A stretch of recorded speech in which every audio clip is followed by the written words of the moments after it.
vamos seguir falando sobre o anúncio feito pelos Estados Unidos em relação a essas tarifas contra a China. E para falar mais sobre este assunto, converso agora com o ex-diretor do Banco Central e colunista do CNN Money, Tony Volpon. Seja bem-vindo à nossa programação, Tony.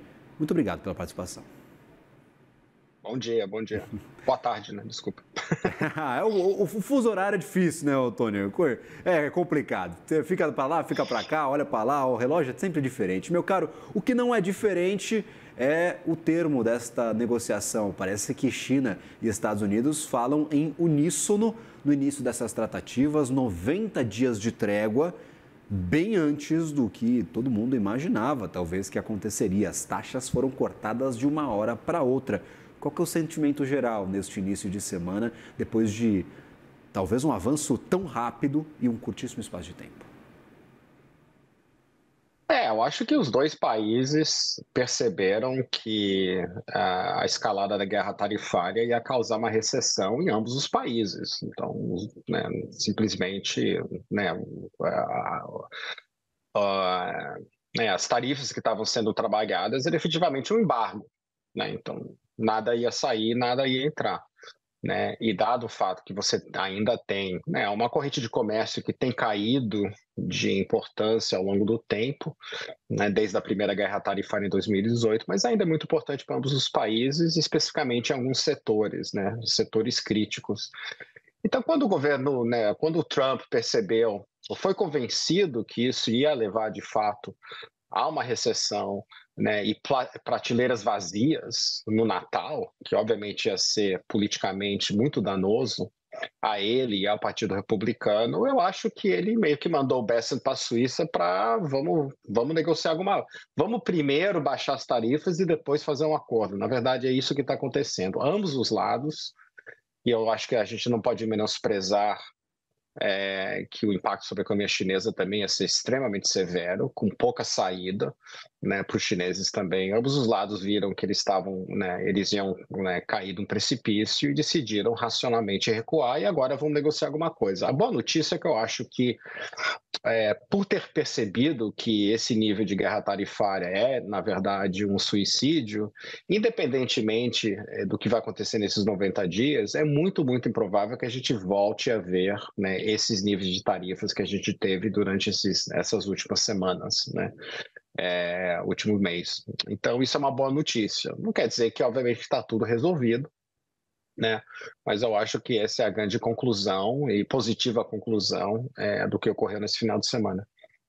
Trump perdeu nesse braço de ferro, talvez nessa puxada de corda. Como é que você interpreta isso? Porque o cenário que nós tínhamos antes do dia 2 de abril, 20% de tarifas sobre a China, e a China tinha respondido com tarifas para alguns produtos específicos. Era o petróleo, eram as frutas, era o maquinário, as picapes. Então, nós tínhamos essa tarifa de 10% a 15% para alguns produtos que iam dos Estados Unidos à China. Essa é uma primeira etapa da guerra comercial. A partir do dia 2 de abril, Trump começou com 34% de taxas, foi para 80% com as retaliações da China, até chegar nos 145%. Agora, nós temos, se nós tirarmos aquela primeira etapa da jogada, 10% para lá e 10% para cá. A China conseguiu atingir o primeiro objetivo, que era fazer com que Trump recuasse dessas tais tarifas recíprocas de 34%. Como é que você interpreta isso?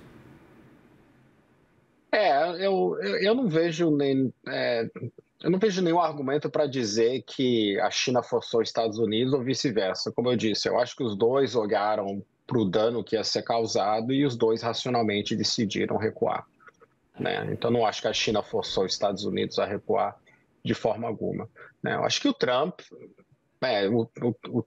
entrou nisso pensando uma coisa e saiu pensando outra, né? Ou outra maneira de interpretar. O Bessent, que estamos vendo aqui na tela, né, que é um cara mais racional, entende mais de economia, conseguiu convencer o Trump do que ia acontecer contra o Navarro, né, que apesar de ser PhD de Harvard, é uma pessoa que, né, é o radical nessa questão tarifária dentro do governo. Então, acho que também teve uma guerra interna dentro da equipe econômica de Trump e esse lado mais racional, né, acabou ganhando. Uma coisa que eu acho que para mim pelo menos está começando a ficar claro, é que está se impondo. A gente está começando, eu acho, a perceber uma certa estrutura na questão tarifária, né, do governo Trump como um todo. Então, a primeira coisa é o seguinte: 10% de tarifa vai ficar para todo mundo, eu acho. Eu acho que ninguém vai escapar disso, a Inglaterra não escapou disso, não tem nenhum país que parece que vai escapar disso, porque o Trump quer um certo nível tarifário para aumentar a receita. Então, isso vai ficar. Vão ficar certas tarifas setoriais, né? Então, carro, semicondutores, aço, tá? Isso tem certa. Aí vem essa agenda, que é uma agenda de reindustrialização, muito popular em vários países, inclusive o Brasil, diga-se de passagem, os Estados Unidos não fogem dessa regra, e também a questão geopolítica com China. Então, por exemplo, restrições de exportação de certos semicondutores para a China devem ficar, né? Então, parece que a gente está indo para um sistema de uma tarifa básica mínima de 10% para todo mundo e algumas coisas setoriais e, de repente, alguma coisa aqui e lá que vai depender dessas negociações. Então, alguns países podem sofrer, especialmente aqueles países que têm superávit comerciais muito positivos com os Estados Unidos, como Vietnã, Camboja, mas graças a Deus, não é o caso brasileiro, esses países podem sofrer tarifas adicionais se eles não chegarem na mesa de negociação e fizerem várias, se renderem mesmo aos americanos. Então, isso é uma lógica que, pelo menos, permite que todo mundo do mercado, as empresas, começam a entender para onde as coisas tendem a ir nesse processo de negociação. Tivemos 90 dias com quase o mundo inteiro, menos China, e agora temos esses 90 dias com a China. Perfeito. Aí, por exemplo, a gente tinha um cenário catastrófico aqui na cabeça, que era 34% de taxa para a China, tinha 20% para lá, mais 20% para cá, tinha país com 50% de taxa, todo mundo foi para os 10%, até a China com essas taxas recíprocas. O quão menos catastrófico, Tônio, na tua opinião? A China não foi para 10%, porque várias tarifas ficaram, inclusive do fentanil. Então, do que os cálculos que eu tenho visto de análise de mercado, a China está mais ou menos em 34%. 34%. Perfeito. Mas... Eu só estava remontando assim, a data do dia 2 de abril, que a gente estava falando em 34%, aí ficava 54%. Então, o quão menos catastrófico é esse cenário para a economia mundial? A gente já estava falando em desaquecimento na maioria dos países, a gente estava falando, por exemplo, em recessão possível nos Estados Unidos, em muita dificuldade dos países lidarem com essa situação. Tira um peso das costas, a gente já está, talvez, lidando com uma situação muito mais palatável neste momento, que dá para lidar com os 10% de Trump? É um pouquinho aquela história do bode na sala, né? O Trump botou 2 bodes na sala, acabou de tirar um, então tá todo mundo aliviado, né? Ai, que bom, né? Mas ainda tem um bode na sala, né? A gente ainda, os Estados Unidos ainda deve trabalhar, até se eu tiver certo, que a gente caminha para um sistema de uma tarifa básica, tarifas setoriais e algumas tarifas mais punitivas para países que não querem entrar em acordo com os Estados Unidos, você ainda vai ter um nível de tarifas bem mais alto, do que tínhamos antes. A gente sabe que tarifas... Talvez você não vai ter a desarticulação das cadeias de oferta, que essas tarifas muito onerosas do Liberation Day iam certamente causar, então isso é uma boa notícia, tanto para a atividade como para a inflação.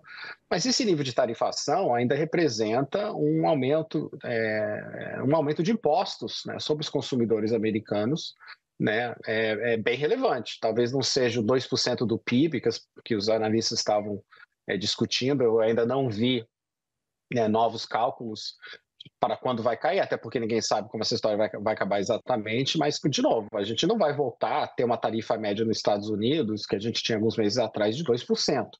Se a gente tivesse, vamos dizer, 10% a 15%, que era o que o mercado estava esperando antes do Liberation Day, quer dizer, se a gente fez toda essa trajetória, toda essa volatilidade para voltar àquilo que as pessoas estavam pensando antes daquele choque de 2 de abril, ainda é um aumento relevante, que vai ter impacto na inflação, vai ter impacto na atividade. Então, não é assim, está tudo bem. Agora, do ponto de vista de mercado, melhorou muito frente ao que a gente chegou a acreditar do que seria de fato feito. Isso abre uma discussão sobre o que o Fed pode eventualmente fazer. Nesse momento, o mercado está lendo isso como alguma coisa que empurra a perspectiva de corte de juros do Fed para frente, então o mercado que estava entre julho e setembro está, né, indo mais para setembro, né? A taxa de 2 anos da Treasury, por exemplo, aumentou hoje de manhã, de 10 anos também.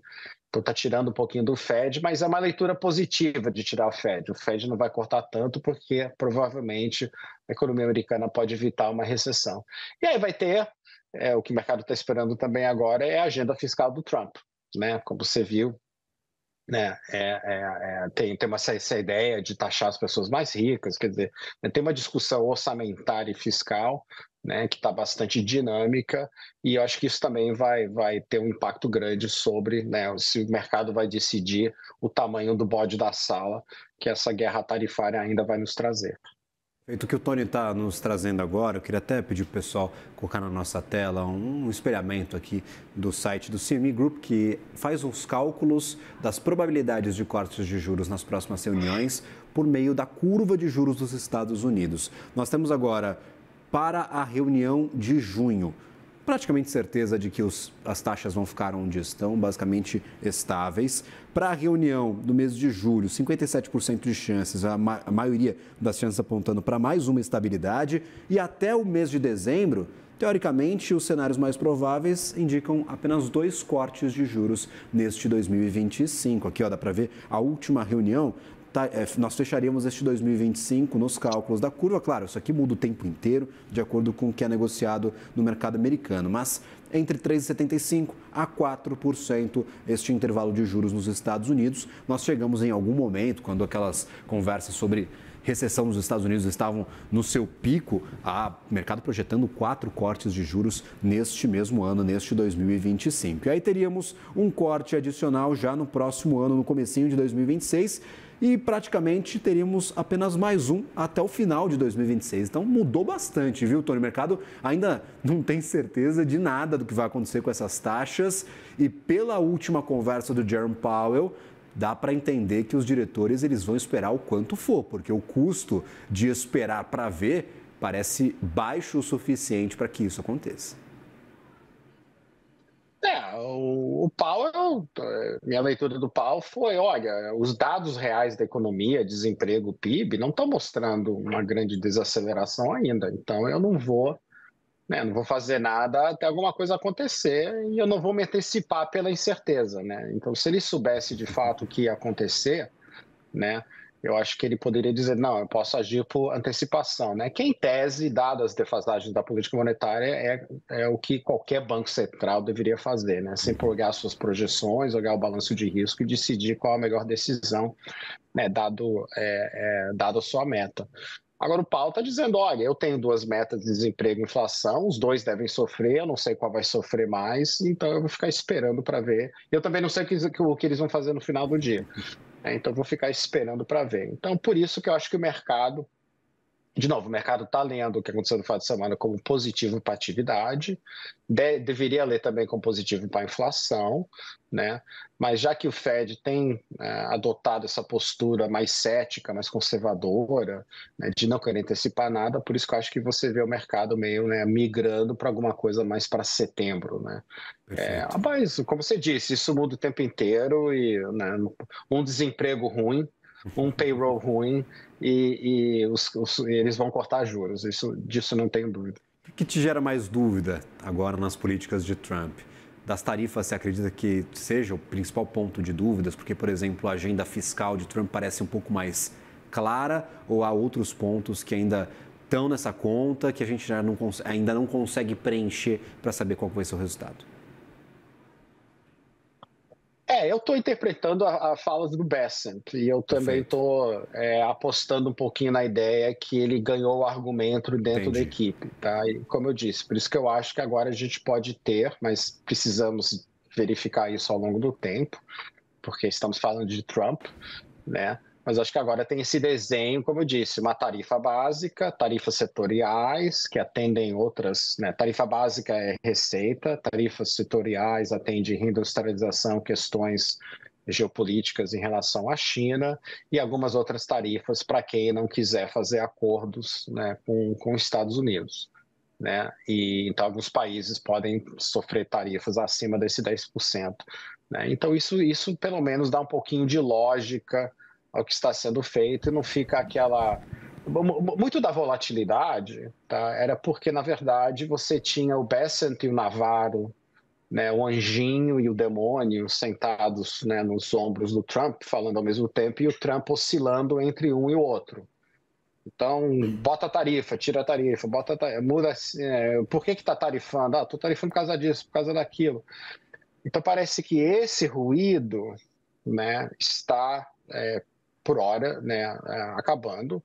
E então, se a gente passar 30 dias e a gente ainda está nessa direção, eu acho que aí o mercado vai falar, tá, entendemos qual é, de fato, a política tarifária do governo Trump. Porque, na verdade, a incerteza era isso, ninguém estava entendendo a política tarifária em termos do seu tamanho, dos seus alvos e das suas metas. Estão tarifando para quê? Porque um dia era isso, outro dia era aquilo, né? Parecia que era tudo ao mesmo tempo, e quando é tudo ao mesmo tempo, ninguém sabe nada. Perfeito. Inclusive, Peter Navarro gerando bastante discussão e atritos dentro do governo.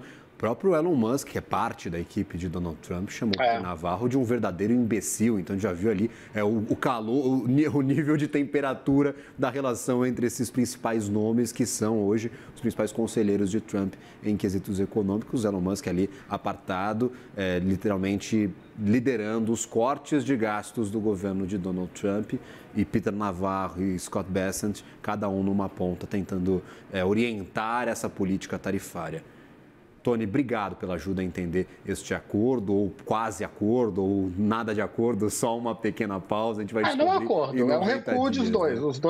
Os dois recuaram, assim, vamos recuar, porque a gente não quer morrer. Ok, beleza. Agora vamos começar a negociar mesmo. Perfeito. Então a gente vai ter 90 dias para entender toda essa história e como é que vai acabar essa política tarifária de Donald Trump, principalmente quais são os grandes objetivos de Trump com essa movimentação toda, com todo esse atrito e volatilidade que foi gerada nos primeiros meses de Donald Trump. Lembrando, ele assumiu no finalzinho de janeiro, então faz pouco tempo que Donald Trump está à frente da Casa Branca, já causou tudo isso no mercado mundial. Temos os longos 3 anos e mais de 3 anos e meio, né? Exatamente. 3 anos e meio de Trump, e se seguir nesse mesmo ritmo, a gente vai ter bastante trabalho por aqui. Obrigado, Tony. Uma ótima semana a você, um ótimo dia também. Tchau, um abraço.